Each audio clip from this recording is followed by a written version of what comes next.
Kekasih-kekasih Tuhan, apa kabar semuanya? Besar harapan Ibu Pendeta bahwa Ibu Bapak Saudara-saudara di masa pandemi COVID-19 ini tetap ada dalam kondisi baik, sehat, tidak kurang suatu apapun. Ibu Bapak Saudara-saudara yang terberkati dalam Kristus Yesus, renungan kita pada hari ini terambil dari Kisah Para Rasul 19, ayatnya yang pertama sampai dengan ayatnya yang ke-12. Dengan tema renungan, kegigihan dan ketekunan dalam melayani. Kekasih-kekasih Kristus, Kisah Para Rasul ditulis oleh Lukas. Demikian juga Injil Lukas ditulis oleh penulis yang sama. Kisah Para Rasul memuat kesaksian tentang pekerjaan rasul-rasul Tuhan di bawah tuntunan dan pimpinan Roh Kudus. Secara khusus kita membaca ayatnya yang pertama sampai ayatnya yang ke-12 dalam pasal 19. Bagian ini mau menceritakan tentang kegigihan Paulus, semangat penginjilan yang dilakukan Paulus luar biasa. Setelah ia mengalami perubahan saat perjumpaannya dengan Tuhan, manakala ia berjalan ke Damsyik. Perjumpaannya dengan Tuhan mengubah Paulus secara keseluruhan. Dan perubahan yang terjadi terlihat di dalam karya layan yang dilakukannya. Paulus gigih mengunjungi berbagai tempat dan menjelajah ke pedalaman-pedalaman dengan satu tujuan, bukan lagi untuk mencari pengikut-pengikut Kristus lalu menganiaya mereka sebagaimana dahulu saat ia hadir berjati diri Saulus. Tetapi apa yang dilakukan sekarang adalah bertujuan satu, yaitu untuk memberitakan kabar kerajaan Allah bagi setiap orang. Mengapa Paulus memiliki semangat yang luar biasa? Mengapa Paulus memiliki kegigihan yang tiada bandingnya? Satu, Paulus telah mengalami hidup baru. Hidupnya bukan lagi dikuasai oleh kedagingannya, tetapi hidupnya dituntun oleh kuasa Allah. Karena kuat kuasa Roh Kudus itulah yang menopang Paulus dalam berkarya, sehingga semangat untuk melayani Tuhan menyala-nyala dalam dirinya. Paulus tidak takut sekalipun nyawa menjadi taruhannya. Lalu hal yang kedua, kita melihat bahwa kegigihan dan ketekunan Paulus tidak disambut dengan sukacita oleh semua orang. Paulus juga menghadapi tantangan. Paulus juga menghadapi penolakan terhadap dirinya dan berita yang diwatakannya. Namun kita belajar dari bagian ini, bagaimana sikap Paulus menghadapi penolakan terhadap dirinya maupun berita yang disampaikannya. Paulus tidak berbantahan. Ia tidak melayani setiap orang yang menolak karya pelayanan dirinya. Tetapi penolakan yang dihadapinya membuat ia semakin bersemangat untuk melengkapi dirinya agar ia mampu menghadapi sikap orang-orang yang menolaknya dengan kemampuan yang lebih dan lebih lagi, agar berita firman Tuhan yang disampaikan oleh Paulus lebih berkualitas. Oleh karena itu, ia mengambil kesempatan untuk kembali belajar di ruang Tiranus yang kita baca pada pembacaan ini. Kekasih-kekasih Tuhan, hal yang berikutnya yang kita dapat pelajari dari bacaan firman Tuhan ini adalah Paulus menyikapi setiap tanggung jawab yang dipercayakan Allah kepadanya dengan satu hal, yaitu ia hanya mau tunduk dan takluk kepada tanggung jawab yang Tuhan embankan. Ia tidak memperdulikan situasi penolakan yang diberikan atau yang diperhadapkan oleh orang-orang yang tidak menginginkan pemberitaan firman Tuhan. Saudara-saudara yang diberkati oleh Tuhan Yesus Kristus, pembelajaran firman Tuhan pada pagi hari ini mau mengingatkan kepada kita semuanya, manakala nantinya kita juga diundang untuk mengambil bagian dalam perayaan perjamuan kudus Tuhan. Kita boleh belajar dari Paulus.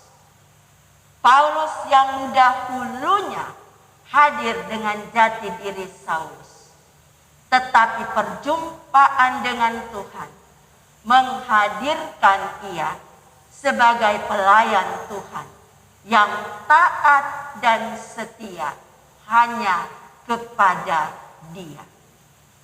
Mau mengingatkan ibu bapak, saudara dan saya, siapapun kita, tetapi perjumpaan kita hari ini dengan Tuhan, terlebih lagi Dia mengundang kita untuk merayakan kematian dan kebangkitannya demi menebus dosa kita. Mau mengingatkan ibu bapak, saudara-saudara dan saya, bahwa sebagaimana Paulus, kita pun mengalami perjumpaan dengan Tuhan. Mari kita tinggalkan jati diri kita yang lama. Kita hidup baru bersama dengan Tuhan.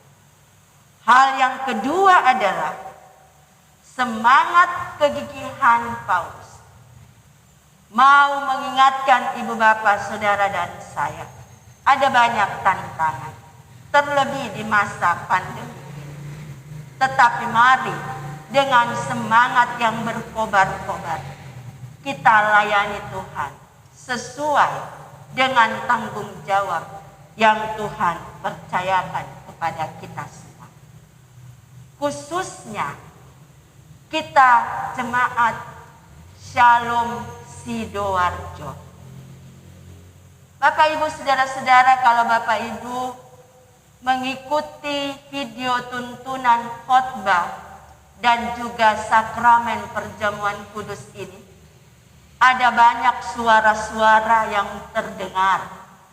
Ada suara besi-besi di sebelah kanan Ibu Pendeta ini, tepatnya di sebelah kanan gedung serbaguna ini. Ada suara ketok-ketok karena pada saat video ini dibuat ada bongkaran dalam proses pembangunan gedung gereja. Kita punya tanggung jawab bersama saat ini sebagai tanggung jawab iman kita Kita sedang membangun gedung gereja GPIB Shalom Sidoarjo.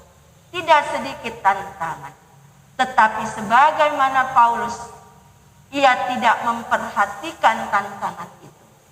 Ia semangat untuk melaksanakan apa yang Tuhan percayakan dalam kehidupannya, karena ia tahu bahwa Tuhan beserta dengannya. Apapun tantangan kita secara pribadi, keluarga maupun persekutuan gereja Tuhan saat ini, kita belajar hadapilah tantangan itu dan sikapi bersama dengan Tuhan. Lalu hal yang ketiga, Paulus bertekun dalam pemahaman akan firman. Ia juga bertekun dalam pengajaran yang dipercayakan kepadanya, karena ia dituntun oleh kuat kuasa Roh Allah. Kekasih-kekasih Tuhan, kita juga dapat dan mampu melakukan semua tanggung jawab yang Tuhan percayakan di tengah-tengah kehidupan ini. Khususnya kita belajar dari kegigihan dan ketekunan Paulus dalam melayani. Mari kita lanjutkan hidup yang Tuhan anugerahkan. Bersama dengan Tuhan Yesus, Ibu Bapak, saudara-saudara dan saya pasti bisa melaksanakan tanggung jawab yang ia embankan. Jangan pernah takut, jangan pernah lelah.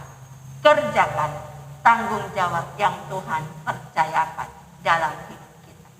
Karena Dia Allah yang telah menebus kita semua dari dosa melalui pengorbanannya di kayu salib.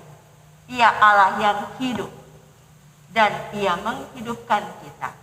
Ia juga memampukan kita dalam kehidupan ini. Tuhan Yesus memberkati Ibu Bapak, saudara-saudara sekalian. Amin.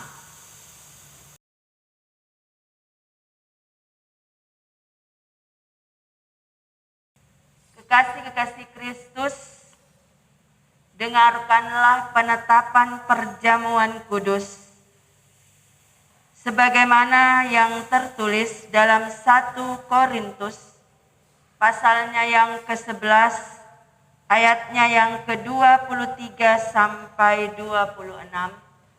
Firman Tuhan menyatakan, sebab apa yang telah kuteruskan kepadamu telah aku terima dari Tuhan, yaitu bahwa Tuhan Yesus pada malam waktu ia diserahkan, mengambil roti dan sesudah itu ia mengucap syukur atasnya.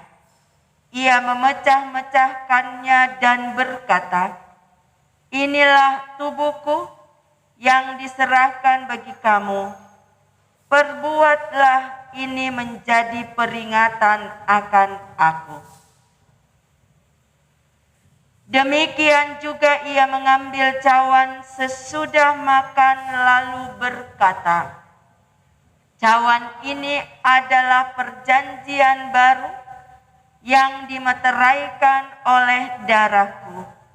Perbuatlah ini setiap kali kamu meminumnya, menjadi peringatan akan aku.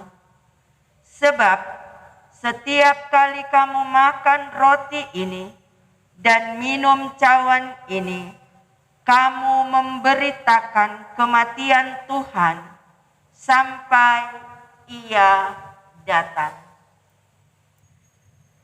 Umat Tuhan, perjamuan kudus adalah perintah Yesus Kristus bagi kita, bahwa roti dan anggur dalam cawan adalah lambang tubuh dan darah Yesus yang telah diserahkan sebagai korban tebusan untuk memulihkan hubungan kita dengan Allah yang terputus karena dosa. dan untuk menyelamatkan seisi dunia ciptaannya. Melalui perjamuan kudus ini, kita dipersatukan dengan Yesus Kristus di dalam kematian dan kebangkitannya. Dengan demikian, persekutuan Tuhan Yesus dengan para murid pada perjamuan malam terakhir akan terus berlangsung sampai penggenapannya di dalam kerajaan Allah, di mana kita semua akan duduk bersama Kristus di perjamuannya. Saudara-saudara, persekutuan dengan Kristus akan kita alami dan hayati melalui perjamuan kudus saat ini. Sesungguhnya juga mau mengingatkan kita pada hidup baru yang untuknya kita telah dipanggil keluar dari kegelapan dosa kepada terang keselamatan oleh Yesus Kristus. Hidup yang dimaksud adalah hidup bersaksi tentang Yesus Kristus sebagai penebus dan juru selamat dunia melalui kata dan perbuatan kita. Umat Tuhan, mari kita berdoa, doa syukur agung.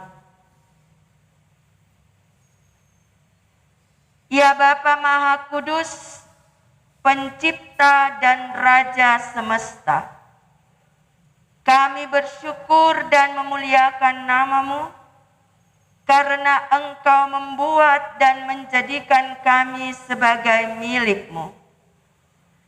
Engkau juga mempersatukan kami dengan Yesus Kristus agar kami beroleh pengampunan dosa dan hidup baru yang kekal untuk memaklumkan kerajaan-Mu dan besar pengasihan-Mu di dunia ini. Engkau mengangkat semua orang yang jatuh. Engkau menegakkan semua orang yang tertunduk. Engkau memulihkan hati orang yang hancur. Engkau menghibur orang berduka dan membebaskan yang tertindas. Engkau menghentikan semua badai kehidupan dan pertikaian bangsa-bangsa. Oleh karena itu, bersama dengan semua hamba-Mu, malaikat dan manusia, nabi-nabi, para rasul dan martir, serta seluruh gereja-Mu di bumi dan di sorga, kami memuji dan memuliakan nama-Mu dalam nada kebesaran yang tiada hentinya. Kudus, kudus, kuduslah Tuhan Allah yang Maha Kuasa, yang sudah ada dan yang ada, dan yang akan datang. Kami memuji nama-Mu ya Bapa, karena pemberian-Mu yang paling utama, yaitu anak-Mu Yesus Mesias, yang rela disalibkan untuk menebus dan menyelamatkan kami dari cengkeraman dosa dan maut, dan yang bangkit untuk membuat kami tidak bernoda di hadapan-Mu.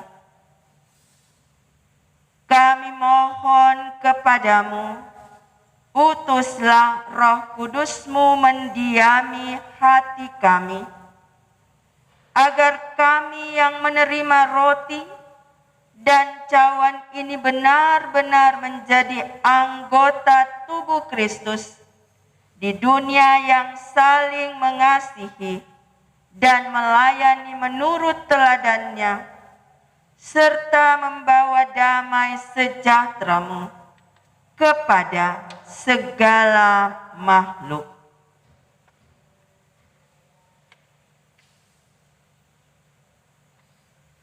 Sama seperti bahan baku roti dan anggur ini yang tumbuh tersebar, kemudian dikumpulkan dan diolah menjadi satu, maka Engkau pun akan mengumpulkan jemaat-Mu dari utara dan selatan, dan dari timur dan barat, ke dalam kerajaan anak-Mu, Yesus Mesias, Tuhan dan Juru Selamat dunia, yang telah mengajar kami berdoa.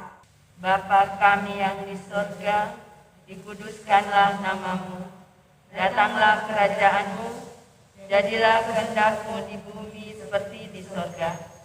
Berikanlah kami pada hari ini makanan kami yang secukupnya, dan ampunilah kami akan kesalahan kami, seperti kami juga mengampuni orang yang bersalah kepada kami. Dan janganlah membawa kami ke dalam pencobaan, tetapi lepaskanlah kami daripada yang jahat.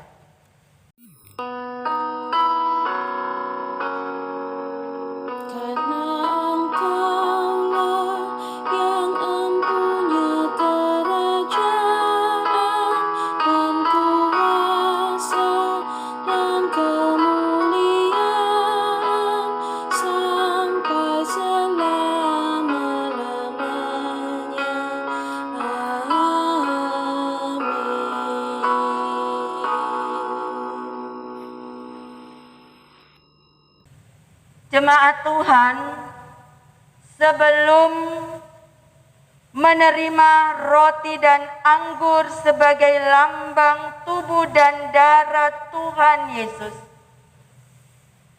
marilah kita berdiri untuk mengaku iman menurut pengakuan iman rasuli dengan hati dan mulut. Masing-masing orang berkata, "Aku percaya kepada Allah, Bapa yang Maha Kuasa, Khalik langit dan bumi, dan kepada Yesus Kristus, Anaknya yang tunggal Tuhan kita, yang dikandung daripada Roh Kudus, lahir dari anak darah Maria, yang menderita di bawah pemerintahan Pontius Pilatus, disalibkan, mati dan dikuburkan, turun ke dalam kerajaan maut, pada hari yang ketiga bangkit pula dari antara orang mati, naik ke sorga, duduk di sebelah kanan Allah, Bapa yang Maha Kuasa, dan akan datang dari sana untuk menghakimi orang yang hidup dan yang mati. Aku percaya kepada Roh Kudus, gereja yang kudus dan am, persekutuan orang kudus, pengampunan dosa, kebangkitan daging, dan hidup yang kekal." Kekasih-kekasih Tuhan, dengarkanlah pengarahan hati, supaya kita dipelihara dengan roti sorgawi, yakni Yesus Kristus. Maka janganlah hati dan pikiran kita melekat pada roti dan anggur yang kelihatan ini, tetapi marilah kita menerimanya dengan iman yang tertuju kepada Yesus Kristus, Tuhan dan Juru Selamat kita. Jemaat Tuhan, sampaikanlah salam damai kepada sesamamu, supaya damai sejahtera Kristus memenuhi persekutuan kita. Damai sejahtera bagi kamu.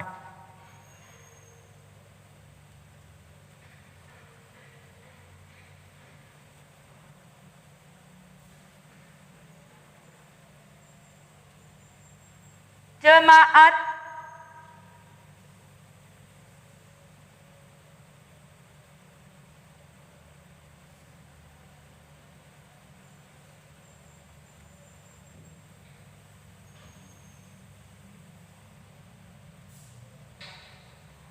roti yang dipecah-pecahkan ini adalah lambang tubuh Kristus.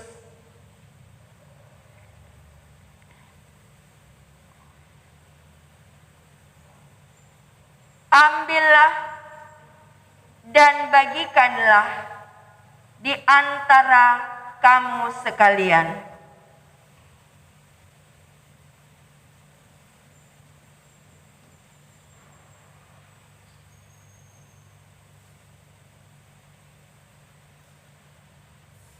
Makanlah,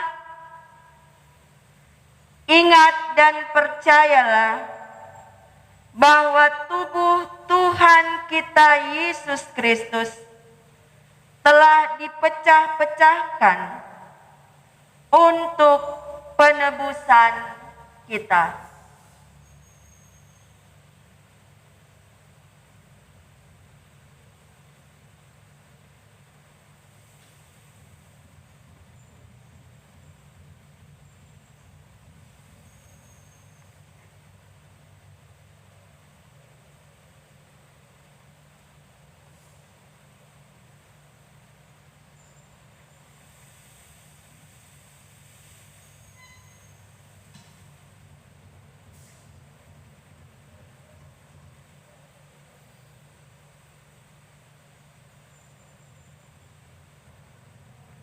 Kekasih-kekasih Tuhan, cawan yang kita pakai untuk mengucap syukur ini adalah lambang darah Kristus.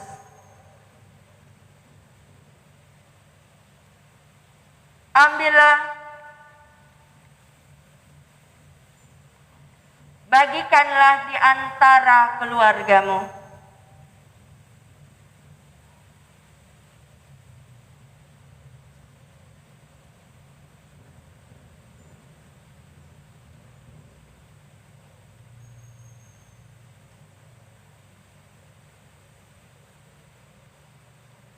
Minumlah,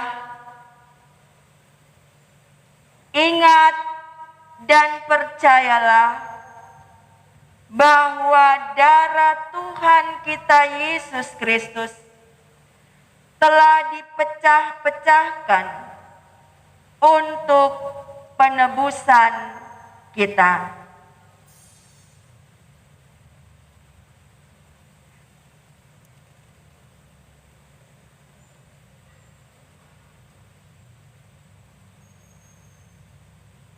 Firman Tuhan dalam Yesaya pasalnya yang ke-28 ayatnya yang ke-16 menyatakan, sebab itu beginilah firman Tuhan Allah, sesungguhnya aku meletakkan sebagai dasar di Sion sebuah batu yang teruji, sebuah batu penjuru yang mahal, suatu dasar yang teguh.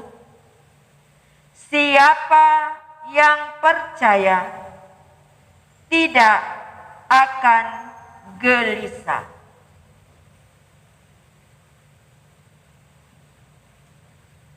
Jemaat Tuhan, terimalah berkat-Nya. Damai sejahtera Allah yang melampaui segala akal akan memelihara hati dan pikiranmu dalam Kristus Yesus. Kekasih-kekasih Tuhan, sehati kita dalam syafaat kepada Tuhan. Kita berdoa.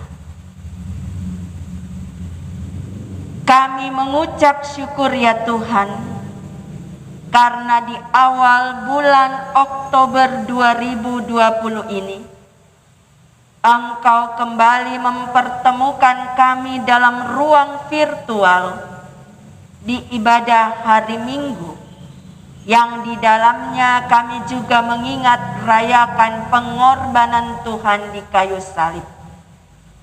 Terima kasih untuk pelayanan firman-Mu ya Tuhan, dan juga kami dimampukan untuk mengambil bagian dalam pelayanan sakramen perjamuan kudus ini.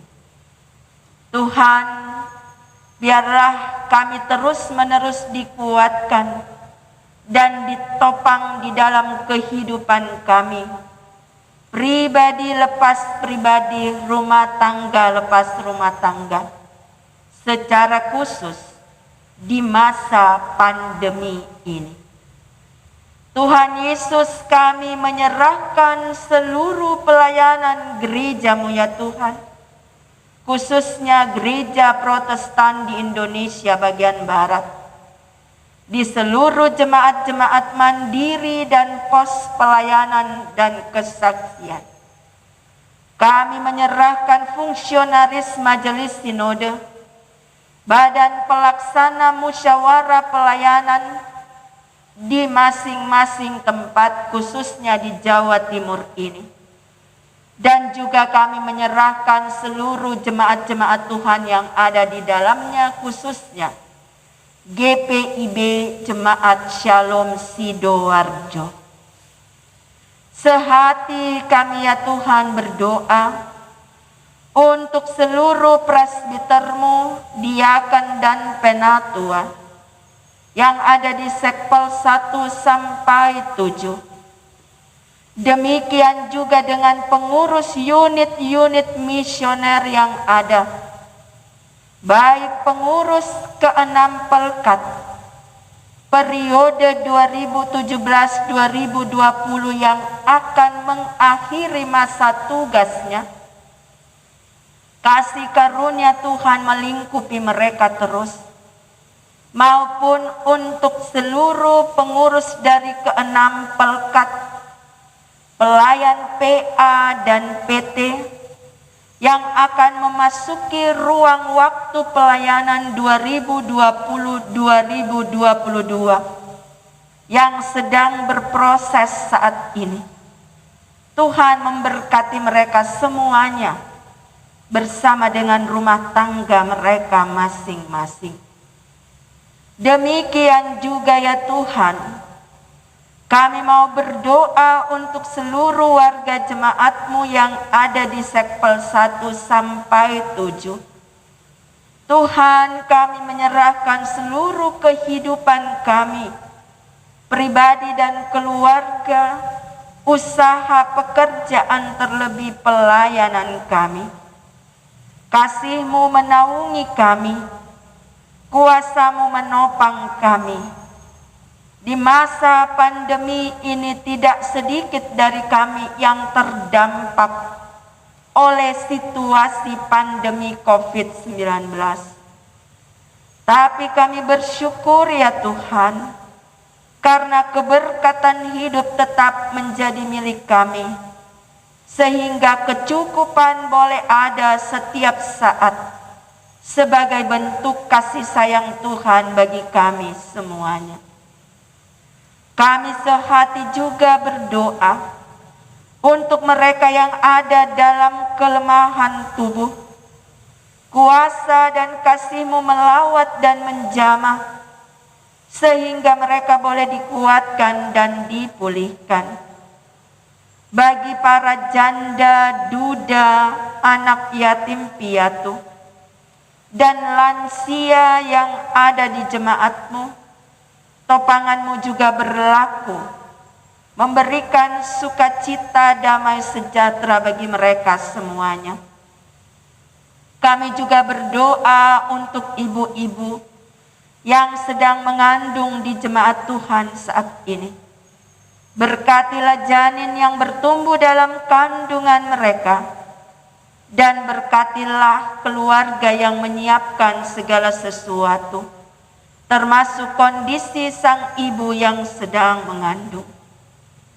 Kami berdoa juga untuk berbagai sukacita yang Tuhan hadirkan, baik melalui pertambahan usia kelahiran maupun perkawinan bagi sekalian umat Tuhan. Seiring dengan pertambahan usia kelahiran dan perkawinan, di sana juga Tuhan tambahkan sukacita. Tuhan tambahkan hikmat, akal budi, dan kebijaksanaan. Dan Tuhan pakai mereka lebih heran lagi di usia baru yang Tuhan anugerahkan. Semua jemaat-Mu yang ada dalam keraguan-raguan, ada dalam gumul, di sana jugalah Engkau ada dan berkarya ya Tuhan, memberikan pengharapan hidup bagi mereka. Tuhan Yesus, secara khusus juga kami mau berdoa ya Tuhan, untuk proses pembangunan gedung gereja kami, gedung gereja GPIB Shalom Sidoarjo. Berkati Tuhan panitia pembangunan, bersama-sama dengan semua orang yang mengambil bagian, khususnya jemaat Shalom Sidoarjo. Tuhan, mampukan kami untuk sehati sepikir di dalam Tuhan, bersama-sama mengerjakan bagian-bagian yang Engkau percayakan. Berkati panitia pembangunan dengan seisi rumah tangga mereka. Berkati para tukang-tukang yang Tuhan percayakan untuk membangun rumah-Mu, dan semua orang yang Tuhan sudah pakai menjadi berkat bagi kami jemaat-Mu di sini. Terima kasih seluruh rangkaian pelayanan GPIB Shalom Sidoarjo. Jadilah menurut kehendak-Mu dan topanglah kami ya Tuhan. Kami berdoa juga untuk sekeliling kami, warga masyarakat baik yang ada di kediaman kami masing-masing, maupun secara khusus yang ada di lingkungan gereja-Mu, yang dengan sukacita juga mau mendukung proses pembangunan gedung gereja-Mu. Lalu kami juga menyerahkan kehidupan bangsa dan negara kami. Kami menyerahkan kehidupan daerah kami, pemimpin-pemimpin bangsa di tingkat pusat sampai pelosok pedesaan, juga pemimpin yang ada di Jawa Timur dan lingkungan di mana kami berada. Tuhan, topang mereka dalam setiap tanggung jawab.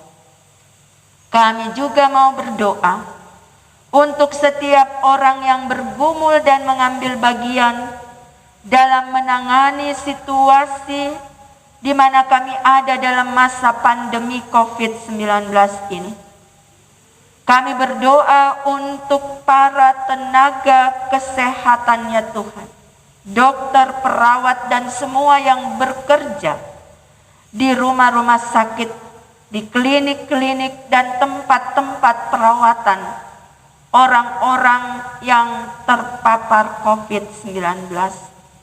Berkati pelayanan mereka dan jaga pelihara mereka ya Tuhan, dengan kaum keluarga mereka. Lalu ajar kami sebagai gereja-Mu untuk kami juga ambil bagian dalam memutus rantai penyebaran COVID-19 dengan mengikuti protokol kesehatan COVID-19 yang sudah ditetapkan oleh pemerintah. Terima kasih Tuhan Yesus. Kami juga bersyukur kami sudah boleh mengambil bagian dalam perjamuan Tuhan.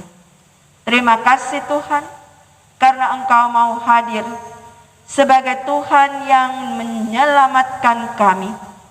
Engkau Tuhan yang hidup, yang terus menuntun, membimbing kehidupan kami. Semua yang bertugas di hari ini, Engkau juga pelihara kami ya Tuhan. Inilah syafaat kami ya Tuhan. Dalam kasih Kristus Yesus, kiranya Engkau mendengar dan menyempurnakan syafaat kami. Karena kami membawanya hanya di dalam nama Yesus Kristus, Tuhan dan Juru Selamat kami yang hidup. Amin.